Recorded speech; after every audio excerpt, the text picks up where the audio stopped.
All right, I guess we can get started. Yeah.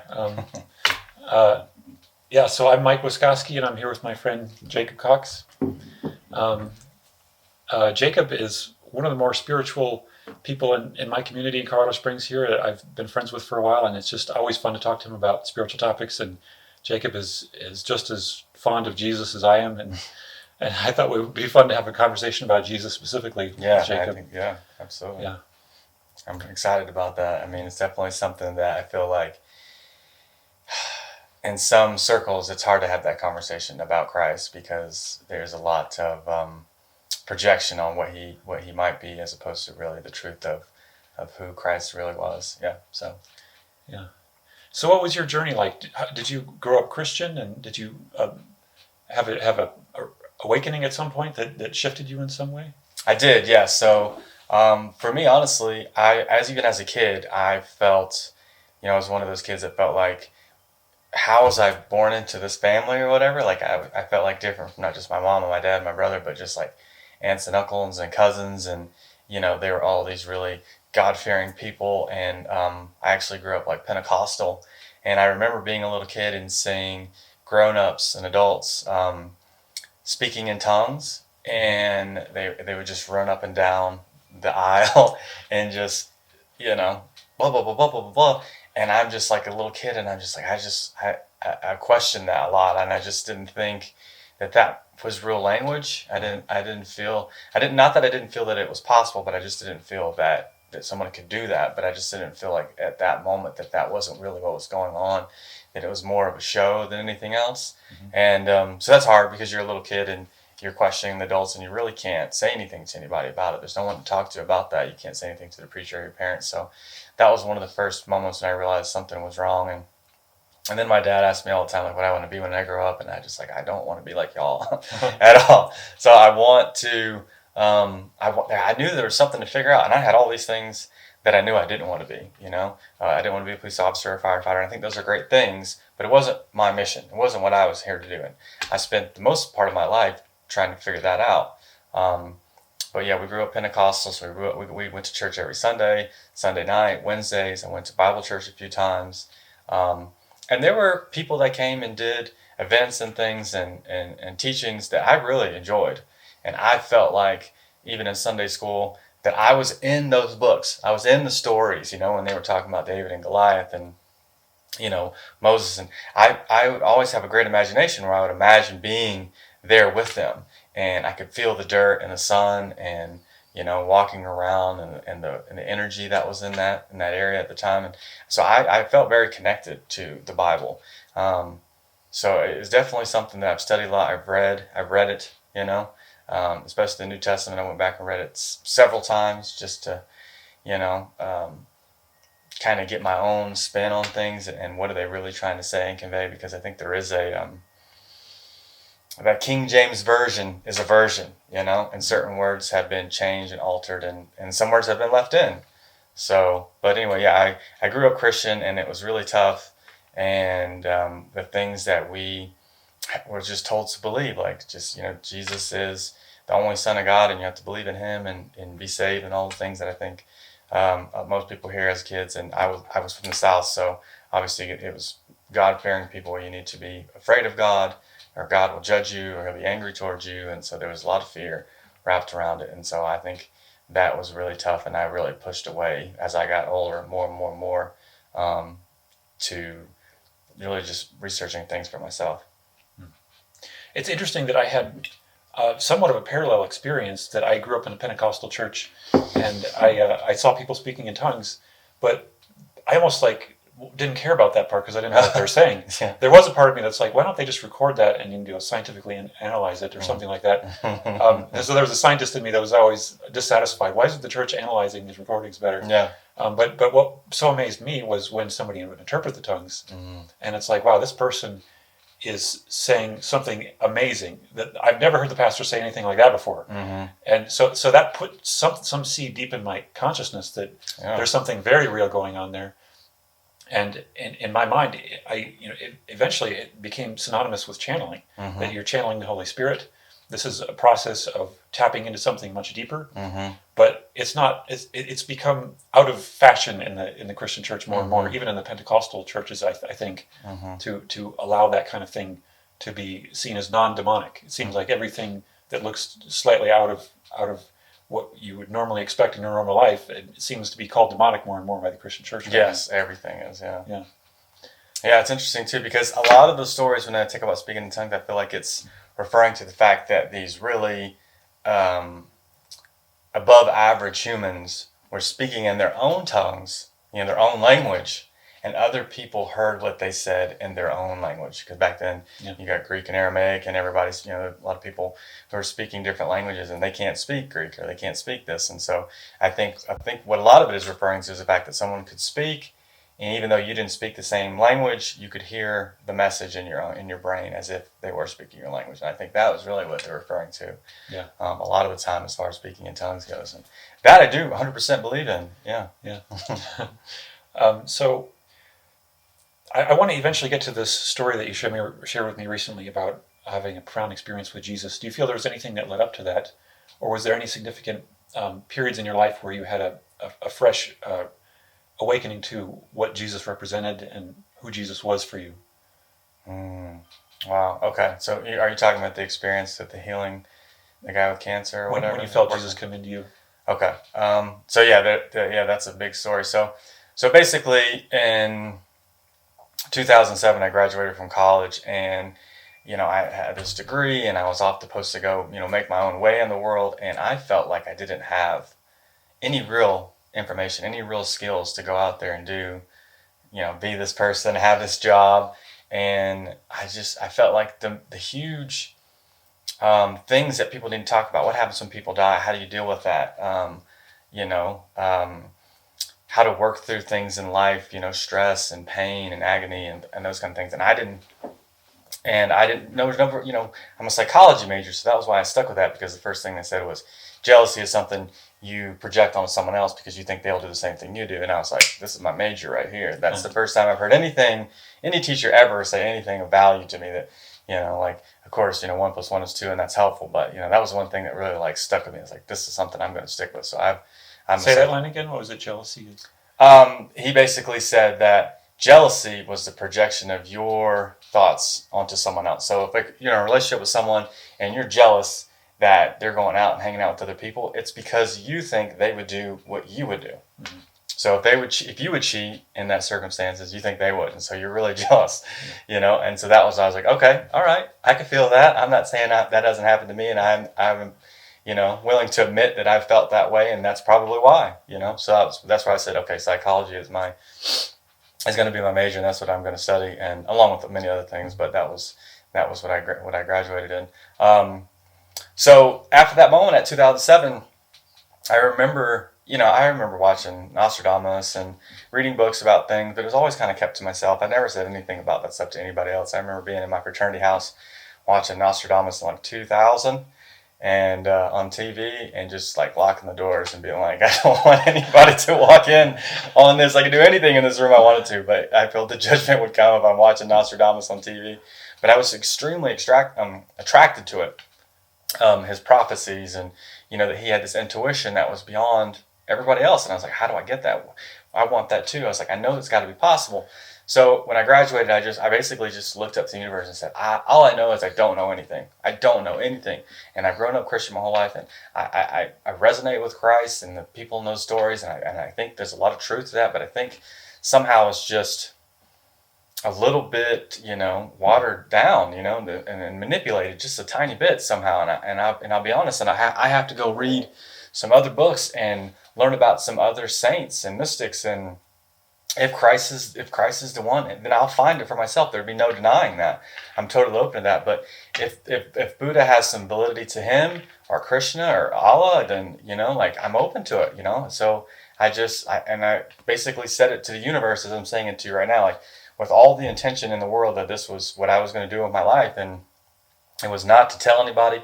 It was not to override, the old programs or tell my parents about. It was just strictly for me to learn because I felt like I was empty. I felt like I was poor in spirit, and there's more to it, and I need those answers. So as soon as I did that, it was almost like the universe started leaving little breadcrumbs. So the first thing I did was I started reading the Bible from page 1, and I started reading Genesis and, about Adam and Eve, and then going through the Moses and Numbers and Deuteronomy, and just going through, and like I said again, using that imagination. I felt like I was there, and just being around there and listening to them and watching them, and what does he look like? What does he feel like? And so I just kept reading and reading and reading, and I read the New Testament is where it really was for me. Like to hear the teachings of Christ were incredibly important. I mean, especially if Christ is the end all be all of deities, and the Bible is the only Word of God. I mean, what's the most important thing in there? And that's the words written in red. The things that he spoke, the parables that he said. What did they mean? So that's where I really got into it, and I started to dig in. So after I started reading these things, that intuition that we were talking about earlier, one day I had this incredible intuition that was just like, as you talking in the back of my head, and it said, now read an alchemy book. And I was like, oh, okay, all right. This has never happened, but I'll read an alchemy book. That sounds, something I could get a hold of and figure out. I don't know much about it. This was, probably 2007. So I'm going to check it out and read it. And sure as I did, I was in just a couple of chapters, and then I heard the voice again say, now go back and read the Bible. I just read 3 or 4 chapters probably, and I was like, well, I thought you said to read this alchemy book, and it was just like kind of back and forth. And I'm like, am I a little bit crazy here? But I'm hearing this voice, but it's saying do these things. And so I did. And I was like, all right, fine. It just kept saying it. Do it, do it, do it, do it, do it, do it. It was really loud. And it was really definitely the same voice telling you to read the alchemy book that was telling you to read the Bible. Mm-hmm. It was just like this, just totally, you can hear it. I don't think it was audible, like if somebody else was in the room would hear it, but I could hear it in my head. No doubt about it. It was just that intuition. And so I was like, all right. And so it just do it. I opened up to the middle somewhere because, the Bible's a big book and I didn't know where to start. But I'm trying to follow this thing, and it's really kind of magical, and it's, like I feel like I'm on to something, and these universes give me a little bit of breadcrumbs here and there. And so I just opened up the book and I start reading, and I found in that same exact page, within just reading the first couple sentences, there was the builders that the stone that the first builders rejected, and it was like in quotation marks separated by space, and then there's another sentence, and those are exactly almost word for word sentences that I saw in the alchemy book. And so it was just like, what is alchemy in the Bible? You know what I mean? So I'm blown away all of a sudden, just like everything's just like, wow, why are these things, and these things shouldn't be in the same book, and they're not in the same realm. And then as I'm like mind blown, I could just feel unconditional love just like coming in, and it felt like I didn't see anything, but for me it just felt like all of a sudden angels surrounded me, and they were just like looking at me like, go Jacob, and they were just like clapping, and he's getting it, he's figuring it all out. And I just like bawled out crying. I just felt this unconditional love that I've never felt before come into my body and just take me over. I think that's what people call the Holy Spirit, or whatever you want to call it. But to me, it was a very, incredible moment where I was overtaken with emotion and feelings and crying in the room by myself. And I felt like I was with, a bunch of other people, ancestors or angels, whatever, I don't know. But at that moment, I decided that I would just continue with whatever the intuition said. I would continue with this journey, that I was on the right page, or was on the right path to getting there, getting something, whatever it was, I don't know. But obviously the Bible and alchemy are really important. So let's stop there for a second and talk about that line specifically. I've actually been strongly drawn to that line, not knowing it was part of alchemy. Oh, really? The stone the builders rejected as the cornerstone, as the keystone. The keystone, yeah. Sorry, I couldn't remember word for word, but yeah. Yeah, so that's kind of like a philosophy that you can apply into a lot of areas. Mm-hmm. Like what are people actually missing, and why are they missing that part of the importance of a foundation of a structure? What do you think the cornerstone is? Well, it depends on what we're talking about, I guess. Yeah. I'm curious, what was your interpretation when you first saw that? My first interpretation is I had no idea, really. I had no idea, and I just knew that it was something, and knew it was something big. But with these metaphysics, there's multiple meanings on multiple levels. But my interpretation now that I feel like is the most secret, deepest one that I can get to, is that the pineal gland, that it's like a stone, or it's kind of like pulling the sword from the stone, the sty from the eye. That is this cornerstone of spirituality that people have rejected. That is that intuition. That is the kingdom of heaven is within you. That's what that is. That's mostly what I think of it, especially since it's alchemy too. And alchemy is not just making base metals into gold, but it's turning your body into this golden state of spiritualness or whatever, So being holy. Yeah, part of me feels like our entire personalities are based on like layers and layers. We're building up our personality. We're building up our ego, our emotions, based on some foundation that we don't always root in the right way. Mm-hmm. So for me, like the cornerstone could be Jesus. Mm-hmm. It could be humility. Mm-hmm. It seems like these principles are kind of all a part of what I see as the foundation of a spiritual path to humble yourselves to the core of what it is that you want and who you think you are, and cutting away everything else and getting to that basis that the builders seem to reject, the builders of religion, the builders of every system, who are trying to create something to glorify themselves very often. And it's like a process of just recognizing what actually is the foundation. Yes, and I totally agree with that, because I've come to that conclusion as well. As I said, it has multiple levels of meanings, I believe. But definitely one I thought was that people that were building things and buildings and places and stuff were missing out on sometimes the spiritual aspects of life as well, that they were rejecting that. So I and that could be Masons or who knows whatever else, but I think that they're just talking about people who are building things as opposed to these kind of magical wizardly people who just kind of lived on the planet, and they didn't seem to have a home or a temple to worship in. Like the earth was their temple, and and their body was their temple, and they just seemed to kind of wander. People like Merlin and Christ and Buddha and stuff, they didn't seem to reside in any one place. So I feel like when we build up in these homes and everything, we kind of forget that we're these wild animals too at some point, and that we can just travel the world and we don't need the things that we need sometimes. So yeah, it's a good topic, and it's one that I don't think anybody's really too wrong about it, because there's a lot of things that it definitely points to. And I think that's one of the, Christ said the kingdom of heaven is a mystery. And I think that's what's so incredible about learning about these things, is because there's still things that I'm learning that I'm still trying to understand as much as possible. And that's exciting, because it's not like this is what you have to do, this is it, that's all you have to do for your spirituality. No, there's a lot. This is a mystery, and we have to dig in to take a good bite of that, and feel it and be in it and live it. So yeah, there's so many subjects we could go into. Maybe we should get back to that story that leading up to the experience that you had with Jesus. Yeah. So again, just reading the books. After that, after the experience of the angels things, and I was just like, I knew I was on the right path. So I just kept digging for stuff. And I had acquired a autoimmune disease myself, and about the age of 19 or 20, something doctors kind of refer to as urticaria, something like that. And it's basically just like your skin gets really itchy, and if you scratch, it forms whelps. If you just barely write on yourself, I could make my whole name like bubble up. It was really awful, and the only thing I could take was like Benadryl to make myself feel better, and that makes you extremely tired, so going through school and everything, taking that stuff, and it was really tough. Otherwise, I'm itchy or I'm tired, so what do you do? So I just wasn't satisfied with that. The doctor said they can't fix it. They can only give you these pills to make you feel better, and we don't know how it happened, and we don't know how to get rid of it. You may have it forever. It may go away at some point. We really don't know. And I was like, I just wasn't satisfied with that. There's got to be more. So that dis-ease really pushed me over the edge to being like, okay, how am I responsible for this? How can we get to the bottom of it? And I just started learning about all kinds of things. And one of the things that I learned about was Reiki energy healing, that people could put their hands on you or not even touch you and heal certain aspects of the body. And so I was like, I'm into that. I'm not, if the doctor can't do anything, why not at least try it?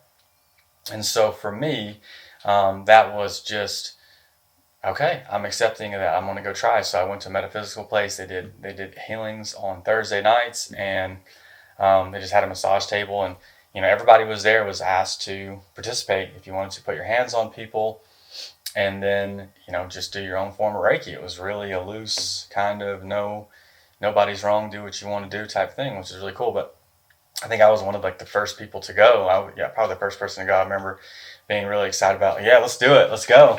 So I got on the table, and people put their hands on me. Some people ran their hands over me, and I'm no Reiki master, but I've done a little bit of research, and I agree that the hands-on healing that Christians talk about was this Reiki healing, just called by different names. And so after I was done, 10 minutes or whatever on the table, 15 minutes, I got up and I sat down, and I felt good, felt great. I was like, okay, that was good. And I'm just going to sit here and watch and just soak the rest of this in and be in this energy. And, that's good. As soon as I said that, though, a voice in the back of my head was like, now it's your turn. That's exactly what it said. Wow. Now it's your turn. And I knew that meant that I was supposed to go get up, put my hands on people. And I was like, I didn't come here to give healings. I came here to get a healing, not to give. I'm the one that's sick. But it just kept saying it. Nope, it's your turn. It's your turn. And it just like pushed me. And I was just like, okay, dude, I'd done a little research. I knew what I was supposed to think. Allow that energy to come through me, that it wasn't coming out of me. It was coming through me and through my chakra system and out my hands and stuff. So that's what I'm doing. I'm just putting my hands around people and over people and kind of saying that prayer, feeling that energy, imagining that light coming through. And it felt great. It was amazing. I felt really a lot of gratitude to do it. And felt like that's part of the mission. I felt like that's what I came here to do, was that the sickness, to get sick, to get better after getting sick, that was part of it. Like, you had to be at ease now. You had to reach out and do some different things. So I started doing it, and this one guy started coming. His name was Paul, and he had, I think, 4 different types of terminally ill cancer. And it was sad, but this guy was actually the most positive, upbeat, beautiful man that I'd ever met, and he's just like so full of life. And I was just like, wow, dude, this guy has 4 different types of cancer. He probably will die, but he's happier than anybody I ever met. I was like, that's insane. I don't get it. So I made friends with Paul, and I talked to him, and he was just like the coolest guy ever. And I just couldn't get it. I couldn't, I'm suffering so much. I'm angry. I'm sad. I got all these things going on, but this guy's dying, and he's so happy. So we became friends, and he's come in every week, and just going around town. I lived in Atlanta then. Going around town, I would see him at all the metaphysical shops, all the healing, sound healing, and Reiki energy healings. He was at all of them, of course. Same thing like me. He's sick. He's like, I'm going to go do these things. But of course, he still went to the doctor. He still got the what's the stuff that they use to kill cancer, like radiation, chemotherapy. Yeah. So he still did that. So he came in a couple times every month, where he would be looking real bad. He looked terrible. And I think when he came in on those days, you wanted to do more. You felt more compassion. You felt more love for him. You wanted to cure him, or be the facilitator by which the cure could come. So I just felt like I was trying harder. And so one of the times that he came in, we're doing our thing, and he's laying on the table, and there's 7 or 8 people at least on the table, just somebody's got their hands on his head, and I'm just moving my hands around his body, trying to spin the chakras, feeling energy come through and going into him. And then, like, at this moment, I just started to feel that similar feeling of unconditional love, right? It's coming in, and it's starting to get strong, and I'm starting to get a little weepy, and then as soon as that started happening, it was like this energy just coming up, and it just walked up, and it stood right next to me, and it was Christ. It was like Jesus Christ, you know what I mean? It was like, no doubt about it. It didn't feel like Buddha. It didn't feel like Krishna. It felt like Christ, and it felt like he was standing there looking at me, proud, and all his unconditional love and all his power and all his resonance and everything. And it was just like overwhelming. And like, I just started crying, and I just started, overwhelmingly crying. And so that went on for just a quick moment. And this girl across from me who's doing the same thing, she just all of a sudden goes out of the room. She just leaves the room. And I think that I've scared her, I'm crying at the table, a grown man, and I feel like I kind of freaked her out, and she just runs out the door. And as soon as she runs out the door and I start to feel these feelings, it was almost like that's when he turned towards me and just started walking up. And as he got closer and closer and closer, and I could just feel him so much more intensely, so much more power, so much more resonance. and it just got, stronger, stronger, stronger. And then he like walked into my body, and I felt like that I had Jesus Christ in my entire soul, my entire body, and it was just like, just like this incredible sound bowl of just resonance, just like permeating through every cell and every part of me. And I felt the unconditional love, and I felt the power, and I felt that it wasn't something to think that you had. It was something that you knew you had, and it's something that you went around with every day, every second of every day. It wasn't something that you had at church while you were there. It was a presence and an energy that that was with you all day long, and that you could live in this state. Like, this was a powerful, and at that moment, those feelings of, anger or resentment or sadness, I had none of them. You know what I mean? You're resonating at this incredibly high frequency of. What was going through your mind? So, really just, this is crazy almost, but I'm feeling all these feelings as if they're not even mine. It's almost like I said, again, it's like, I just felt this, like that was him, and he came in and he was just sharing it with me, like I felt like, to an extent, I had to be open. Like most people are closed off. Like, that's what it felt like, that I was an open bowl, and that because I had said that to the universe that day, I was like, I don't care who's right, who's wrong, what it is and what it ain't. And I'm like, I just want to know the truth. And I think that's what Christ said when he said, seek the truth, you know what I mean? The real, organic, raw, whether anybody believes it or don't believe it, truth that'll set you free. That's what I was looking for my whole life, and here it came, and it walked right into my body, and I felt it, and I felt like, this is, like I said, this is a power that you should walk around all day. It's not like a book, it's not like a religion, it is a feeling. When people talk about let Christ into your heart, that's what it felt like. He came into my heart, my whole body, my whole being, and then that's who I knew that I was supposed to be. And this probably went on for, man, I would say 30 seconds to a minute max. Not a very short time, but it felt like 1,000 years, It felt like you're getting downloaded with this incredible information, and I'm just bawling out, crying, and eventually people just, all right, and like, it just, he left, he was gone, and then they grabbed me, kind of sat me down in a chair. Who grabbed you? The leader of that metaphysical group. Mm-hmm. So how many people were there? Paul was on the table, and then, like I said, 7 to 8 people that were just standing up, and then maybe a couple people who were sitting down. So probably 10 to 15 max, because there's probably a few people waiting their turn to get on. Because some people came and they didn't do the healings, you know what I mean? Paul didn't do the healings. He just came in and got them, and other people just came in and got them, And so we just sat down in a chair, and I'm like trying to wipe all the tears away and just, calm back down. And like, this incredible experience just happened to me. Like, I've had similar experiences by myself, but that was probably the first one that was that was in front of other people. So I'm a little, I don't want to say embarrassed or anything, but it was just like, oh my gosh, like, I've got explaining to do now and everything. And so, when I finally like calmed down, Paul got off the table and he's like, woo, he was just like super stoked and excited. He was like, that was incredible. And I was so what did he feel? He just said he felt this incredible, powerful presence as well, and that it was, a lot. And he was just, I can't remember his exact words because I'm just so, so much going on with myself. But he basically, I remember him saying like, that was incredible, that was amazing, best healing I ever had. And, he just felt so grateful and so thankful and everything. And so after he gets off and he says that, everybody's like, all right, Jacob, like, what happened? And I was like, man, you guys wouldn't believe me if I told you so. And I was hoping that we would just end the story with that, and that we wouldn't have to go any farther because I was like, didn't really want to say like what happened, because it was hard to even put into words.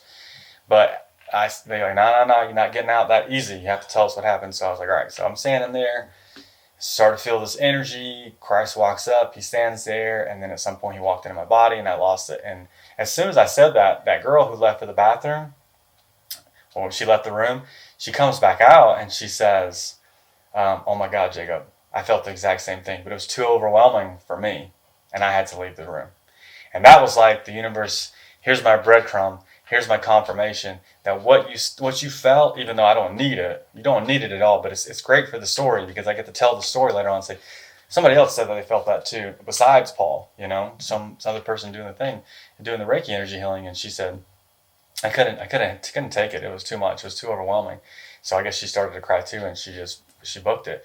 And I was the one, like I said, just a little bit more open, a little bit more hungry. And so I got it. I got that healing. So me going to get healings, I think that was the day that a lot of things changed for me, and to realize that Christ was more than just a name or something you read in a book, but it was an energy that we can all feel and be like him, be like Christ. It's not just believe in the Christ, but like we need to be like that, be loving, be unconditional loving, be truth, be honesty, be all the things that people talk about, but rarely ever just hold in you and without anybody, trying to impress anybody or anything else. Like, you're doing it because that's what you were called here to be this incredibly powerful, strong, honest, loving being, not for any kind of money or any kind of acknowledgement, because that's who you are.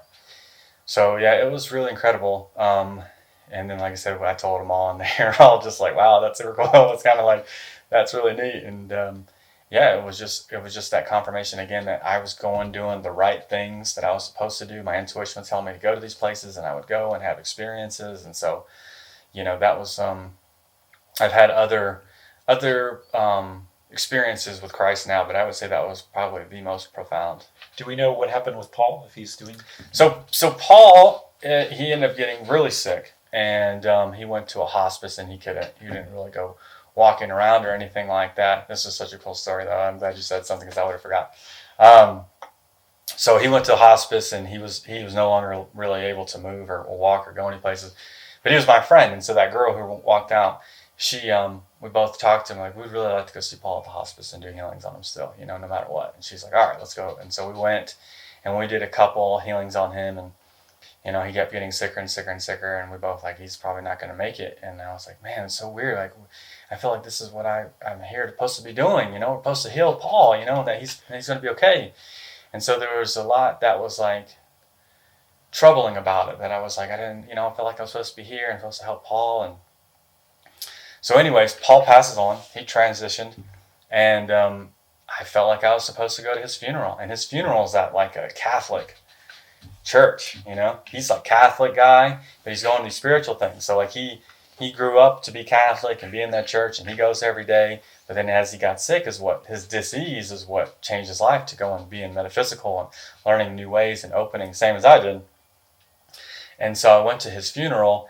And it was funny because a small group of us went that were his metaphysical friends. And I remember, I was crying and stuff, and it was, it was a funeral that was sad, not like, some ones we go to today where people are rejoicing that they are here and they existed and all that stuff. It was a sad funeral. And then I remember sitting in like their fellowship hall at the end with one metaphysical person that came with me, and then 3 or 4 people who were part of his Catholic church. And we were all sitting together, and we were talking about God and the other side and all these things. And I'm just like, you know what? I'm going to let it go. I felt like I needed to. And I was just talking about Paul and that, spiritual aspect of him coming to do the Reiki healing. And you could see their faces like, oh my God, he was doing that kind of stuff. And I was like, oh yeah, it was awesome. It was great. And then as I'm talking about this, I felt Paul walk up. Paul walked up right behind me on the right side, on the same side that Christ walked on me. He walked up and he stood there. And although I didn't see him, I just felt him. And I felt this huge smile on his face. And I felt this like huge victory that he had won, that he had brought his Catholic people church to come to the metaphysical world. And that even though at this moment they may not be like, oh, you're right, you're so right with this. It's that moment of they can't unhear this. You know what I mean? Like your religion or something that keeps you inside doors. There's going to be something that comes and knocks on the door one day that wakes you up. There's going to be some person that you can't hide from it, Yeah. And so he was like, he felt incredibly grateful and excited that he had brought these Catholic people, these religious people to us and us to them to learn and gain from each other. And I felt that day, I was like, now I know why we weren't supposed to heal Paul. Paul was there to heal us, Yeah. And I was like, wow, I got the healing that I was looking for, It was great. Because eventually, with healings like that, and then learning to eat better and things, it's been several years that I've had any kind of breakouts with urticaria.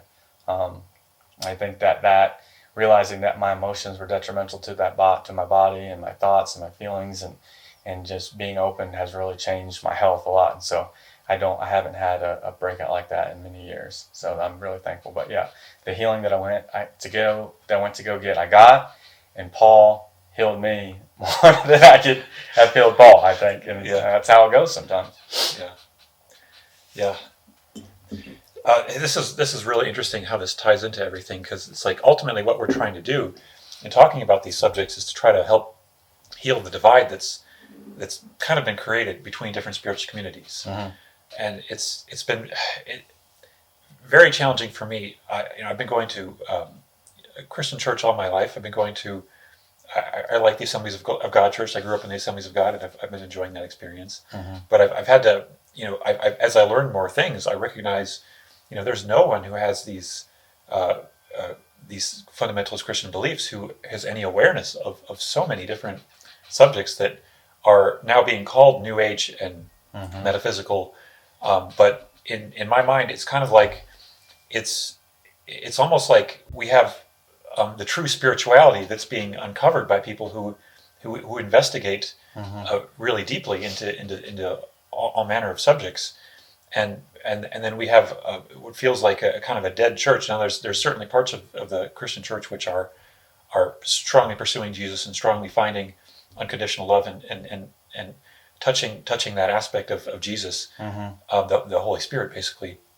But it also seems like there's a structure around Christianity which is kind of self-supporting, and it's like a kind of Pharisee system where people are recognizing the rules, trying to follow the rules, and making the rules the point of it, and missing the real relationship aspect of it. Yes, absolutely. Which leads to a miraculous life that and all life-altering experience that it's like you can't deny. And I think that's really true. And one of the things that Christ said was, work for the food that your heavenly Father provides, not the food that spoils.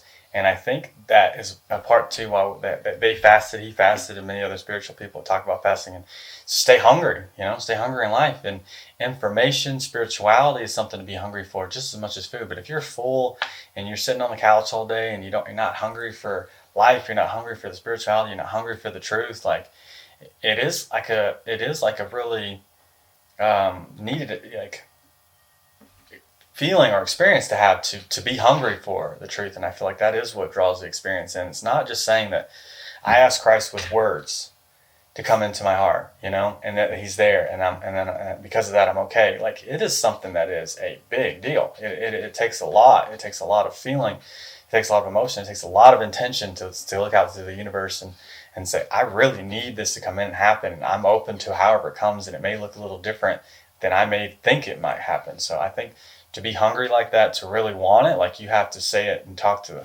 God or the universe as if it's you, like you're sitting here right now. Like I had full intention that that's what I was going to do. I was going to find out some kind of truth, and I was okay if God didn't exist, or atheism was right, or Buddha was right, or Christ was right. I was totally fine with any of those things. And I think you have to get to that point where I'm open to whatever the truth is.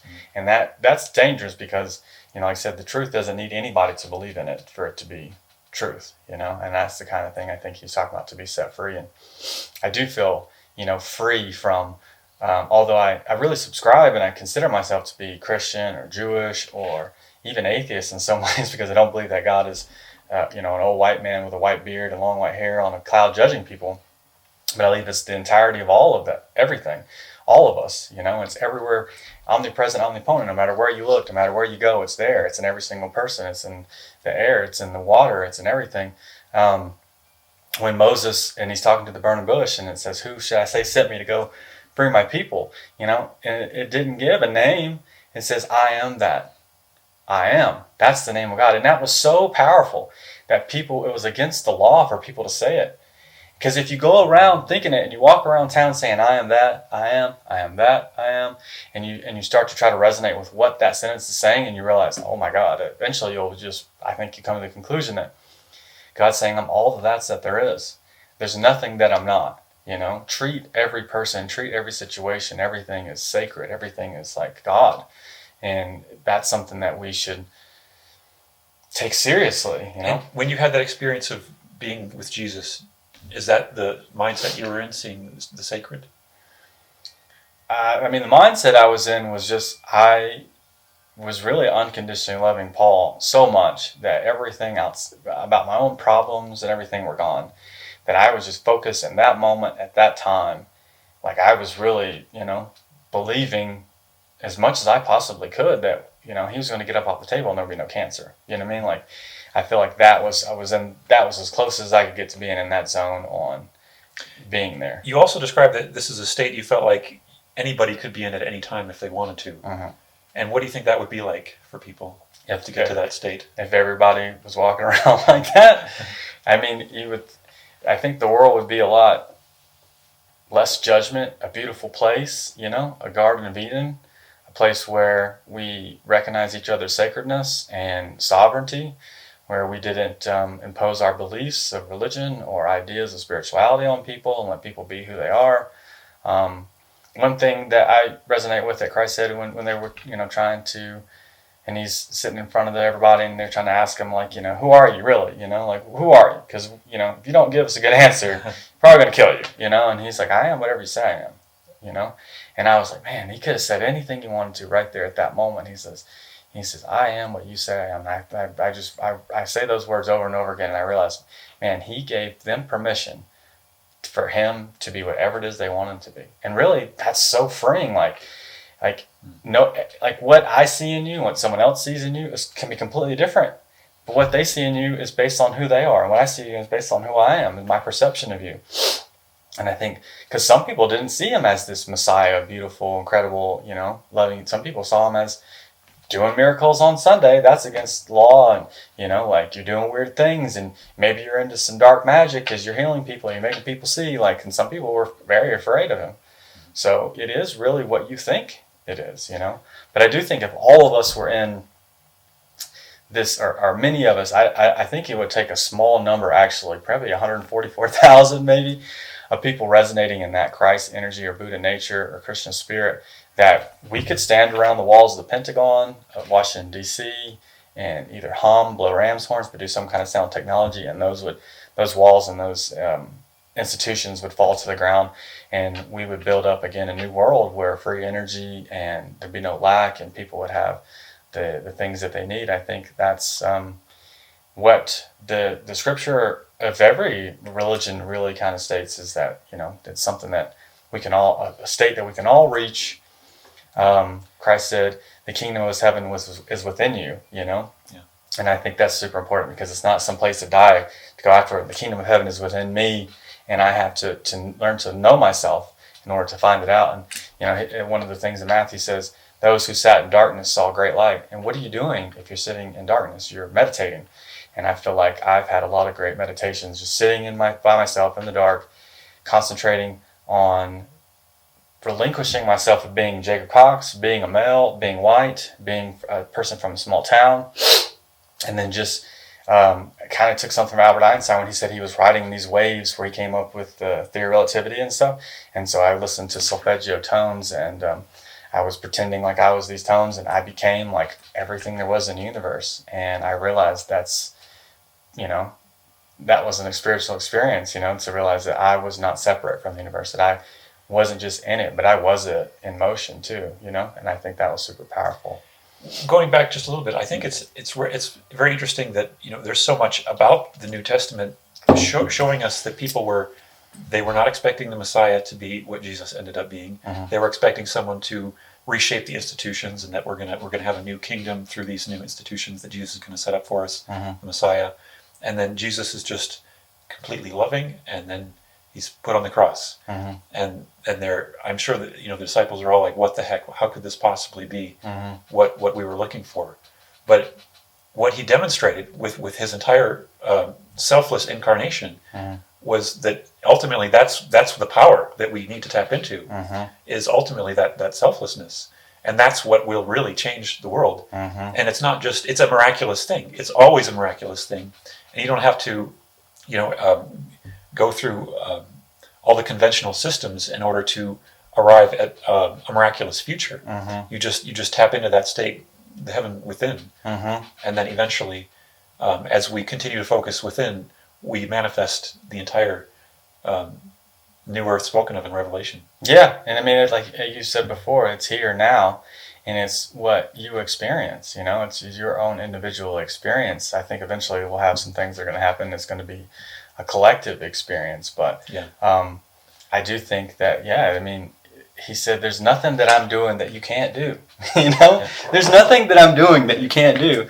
You just have to believe and have that faith of a mustard seed. And the mustard seed is obviously this tiny little seed that grows in this huge big tree, and everything that it's in that seed to become that tree already. And everything that's in us to become these incredible light men is already in us. It's not like we even have to do anything. To me, mostly it's just removing the barriers of condition and programming that says you're not good enough, you're not smart enough, you're not pretty enough, you're not this, you're not that, and just let them go. And I think part of understanding Christ's ruling is that he came to destroy too. You can't, that is his creator, but it's also partly destruction as well. And he did kind of, it does say that he ran around tables chasing people with whips and told the Sadducees and Pharisees that they were wrong. And I do believe that a part of it is destruction. It is bringing the old system down and building a new, like we see that happen with forests burned down every day. Not every day, but often. And they give life to the new growth to come back in. And is that death wrong? Is it evil? Is it bad? It just is, and it gives, birth to the new stuff to come in. And so ages come and go, and civilizations come and go, and ideas come and go, just like they have life cycles like a person or a planet or a star does, And I think that's okay. And sometimes I think we do forget that he was, a tough guy in some way. And, he said when he come back, he'd come with a sword of truth, And some people really weren't going to like that. And I feel like that is what's happening, because some people are so dug in to their idea of what Christ is and what it looks like and how it's supposed to be, that they're not open to that experience. Because I always knew as a kid, even though people said, oh, I got Jesus in my heart, I'm saved and everything, and then I would be with him later on in that week or something, because these people usually that I was related to and hung out with my family, and then they would be completely racist or stereotypical towards others, and I was just like, I thought you said you had this in you. How could you be like that if you actually had that in you? So again, even as a kid, I'm recognizing that was just because you said it doesn't make it true. Yeah. That it is this organic, really, incredible experience, which is great. That's better to me, because I want something that's real that I can feel and I can tell a story about. Yeah, there's so much we can talk about with the Christian programming. People are taught that salvation is mostly in American evangelical Christian circles. It's like once you're saved, you're always saved. I think that's been the most prominent philosophy. Although some people in Christian church are fighting over that dogma, and that. Certainly that the Bible clearly says, Jesus was clearly teaching, unless you forgive others, you are not forgiven. Mm-hmm. And everyone has the experience that that's totally something we're always working on, is forgiving others. And increasingly, in that sense, as we open up to love for others, that love becomes more and more of our reality. And we find that kingdom of heaven more and more within us. It's not just a light switch you flip on. Right, don't you feel like when you finally forgive, especially yourself, that's the hardest person to forgive, but when you forgive others, like there's this release sometimes. I know one time I was doing yoga when I first getting into it, and I did that back bend, we're turning around, and I felt this euphoric release where I had kept my grudges, where I literally kept my grudges in my back, and I felt it release, and just kind of go out of the body and say, you don't need it anymore, but you've held on to it, and this is causing back problems and physical pain by something that was, mentally or emotionally that you've done. You just didn't deal with it. You're just mad at people.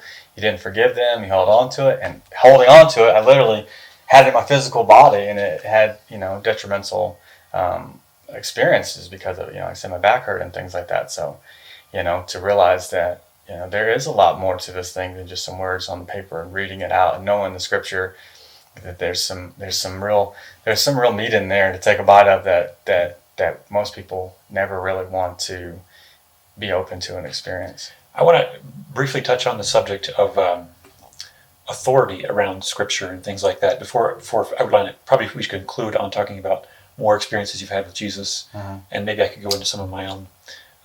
But so when I first started learning about, it was the Disclosure Project, which kind of broke down all the walls around my brain, that I was so arrogant in my beliefs around Christianity, that I was so correct in my interpretations of the Bible. I needed something just completely out of left field to kind of make me question. Maybe I actually have to research more and think a little bit more about things. And that was the UFO subject. But for me, ultimately, what I needed to awaken to was that I had a deep, deep fear that if I let go of my Christian community, if I let go of my belief in the inerrancy of Scripture as it's been taught to me, then I would somehow be broken, and I would be fallen away from Jesus. And ultimately, what had to happen to me was I had to eventually investigate Stephen Greer's CE5 protocols, go out under the stars, just alone, meditate and pray, and eventually I recognized that profound moments of unconditional love and forgiveness that were happening to me while I was sitting under the stars would then be followed up by lights in the sky that were confirming that. And as I had these experiences more and more, I would question about Jesus, and whenever I brought up Jesus, the lights in the sky would flash at me and emphasize, we love Jesus. We love Jesus so much. You want to keep following Jesus. This is what we want. Yeah. And so that was very profound for me. That kind of helped to anchor me more in recognizing Jesus is always the right path for opening your heart and recognizing what will unite us and not divide us anymore, getting back to Jesus. But ultimately, that fear that I had around giving up the Bible, in some sense, not that I didn't appreciate the Bible, but it was almost like I needed a process of recognizing the nature of the Holy Spirit leading me into the correct interpretations of Scripture. As the Bible says, the Spirit of truth, Jesus comes as the Spirit of truth and leads us into all truth through ultimately what we can recognize as the fruits of the Spirit: love, joy, peace, patience, kindness. And a lot of times we don't always get that out of religion. People don't seem to be radiating love, joy, peace, patience, kindness.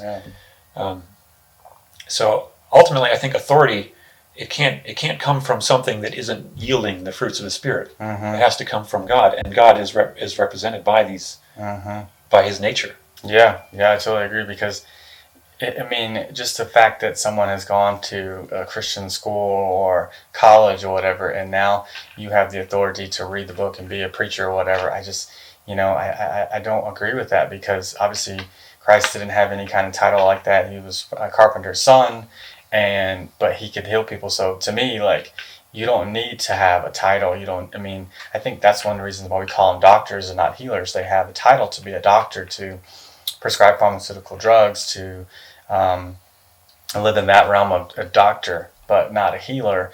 And to me, if someone is healing, whether they have a degree or a certificate or whatever, but your results say that, I've cured someone's urticaria, or I've autoimmune disease, or I've made the blind see, then, that's the authority that I believe in and I trust in, because I've seen you do something, as opposed to, like I said, this doctor mentality where everybody's just, and those schools and colleges are funded by pharmaceutical drugs anyway, which is why they're so inundated with, taking pills to get better. But, a lot of times you see that a sugar pill, can make someone feel better even though they're sick. So a lot of that is our own thinking. And I think one of the things that when Christ did heal people is he said to them, do you know who I am? And what have you learned from these things? So there are definitely reasons to have disease and to be sick. And I think when we get off our spiritual path, when we hold on to grudges, when we are not well emotionally and mentally, they can transform into physical problems for ourselves. And we have to dig deep in order to find out, what is it that I've done that I'm responsible for, to learn how to heal myself. But even he could not heal people in his own hometown, no matter what it was, pretty much, because they all knew him as a kid. He didn't have this magic about him. He was just a regular old Yeshua, Ben-Hur from his town, and nobody believed it. So it is our belief, that cures us. That, one of the girls that he healed came up and tugged on his coat, and they said, "Oh, thank you for healing me." He said, "It wasn't me that healed you. It was your faith that healed you. But if you keep sinning, worse things will happen to you. If you keep thinking negative thoughts, if you keep being angry and mean, and there's more negative things will happen to you." And so I realized that, man, our faith, that placebo effect of believing in something, no matter what modality, surgical or pill or holistic, if you believe in one more than another, that one's going to be the best one for you to take on and to use. And it's very interesting how, in order to believe in something, you have to work through all of the programming around not believing it. Mm-hmm. And so ultimately, a lot of our problems stem from the things that we've been taught, the things that we just assumed, that we never properly questioned and allowed ourselves to be more open around. Mm-hmm. And once we can take back kind of our own power of belief, we recognize that this is actually more about free will. We're taking back our free will. And once we have free will, we actually are creating out of love. It's love is the energy that's not infringed upon by others. It's the energy that's open and always freely giving, without that tendency to try to put boxes on things. To give people free will, that's the greatest love. I had an experience one time where I was on Tybee Island right outside of Savannah, Georgia, and I just felt like the need to say a prayer to the universe, to God, and I just looked at the ocean and I said, you know what, I'm just feeling great today. I'm thankful. I have so much gratitude in my heart just to be here and to be on this mission. I've had a lot of things happen to me so far, and I was like, if there's anything that you got for me today, man, I'm open to it. And I said that prayer, and then walked away and met up with my family, and we were eating lunch, and it again felt like, and it's usually on my right side always. Christ walked up and tapped me on the shoulder, and as I turned around, it was like he just gave me the whole Prodigal Son Parable download, just like that. Like I just knew exactly what it meant, and it was really incredible because it was like, again, that feeling of I'm open to this thing so that it can happen. And here it is happening in front of my family now. And I'm like, oh my gosh. And my parents are like, what just happened? And again, I'm like, you guys wouldn't believe me if I told you. So you were visibly shaken and your parents noticed? Mm-hmm. So what exactly happened? You felt Christ's presence? Yeah, I felt like he just walked up behind me. Not into me like that one, but just next to me, close. It was very moving. Yeah, and it was just like that unconditional love, the power. It was just like that's who it was, as if you didn't need to see it. That it was just the feeling of that's who that person is. There's no doubt about it.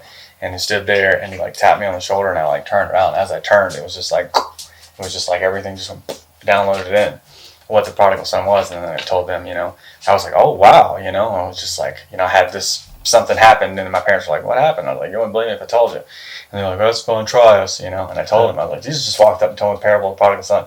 And then I spit it out to them what it was and what it meant. And basically the big part idea is that that you have this father with two sons, and one son goes out and he wants all his money, and he goes out and he squanders it all, and he does all the bad things, right? And eventually he comes to the conclusion that his dad's slaves or whatever have a better life than he does at this point. He has no more money, so he wants to go back. And he says when he gets to the fence and dad sees him, he just runs down there and puts his arms around him and loves him. And he doesn't ask him, where's the money at, where you been, what you been doing. He just comes over there and loves him and says, kill the fatted calf. And the Father is God. It's unconditional love that all of us, we go out from this light, go out from this peace and harmony, to go out into the darkness, into the world, and to face it, and to be with it, and realize that it's experience, it's okay, but God's always there waiting for us to come back and realize that God's unconditional love. And I think that the brother represented, at least to me, that because he didn't go out, he didn't understand that. He didn't understand the leaving the safe zone, leaving the light to go learn, because the yin and the yang, the darkness and the light, you need both. You need both experiences. So he's jealous and he's angry and he doesn't get it. And I think that's important.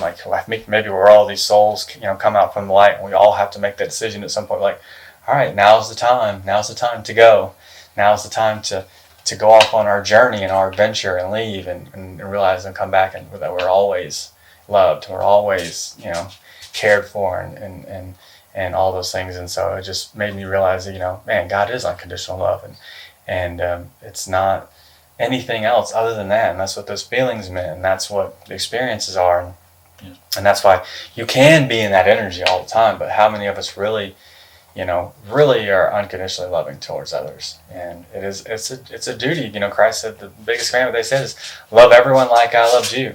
And then they'll know you're my disciples. You don't have to call yourself Christian or this, but like when people see you walking around loving, being caring about people, letting people be themselves and have their own free will, not imposing on them, but just helping and being there and being that person, dude, and you're lit up, they know it, man. You don't have to convince anybody of it. And I think that's so important that we are it, we don't have to like go out and like say, oh, I'm a Christian or I'm this or I'm that. It's like, dude, you just go out there and live your life and be the best you can be, and you will be a force to reckon with. You will be, just permeating out love and honesty and truth and wisdom. And the people who see that will be like, man, I want whatever you got. I need some of that.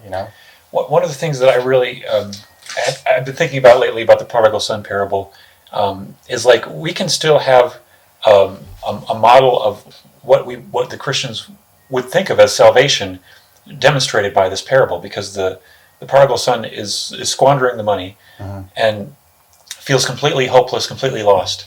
But it's the decision that the prodigal son makes to return. It's just the simple choice that I'm going to go back to love, even though you may not believe it. The prodigal son didn't believe that his father would be as loving. He was afraid still that there was some kind of a judgment to be had for him. Yes, there was none, right? Yeah. But it's like we can release the belief in that judgment at any point we want, but it's the choice to return that is the signal that we've chosen to have faith. The release of judgment will lead to this greater state of love. Yeah, and that no matter what we've done, there's nothing that's unforgivable, or there's nothing that that can't be relinquished and let go of, and Yeah. I guess ultimately we have to forgive ourselves to start on that journey. Yeah, because he had to make that decision. He's like, I have to, these people over here are getting treated even better than me, and I can't live my life like this anymore.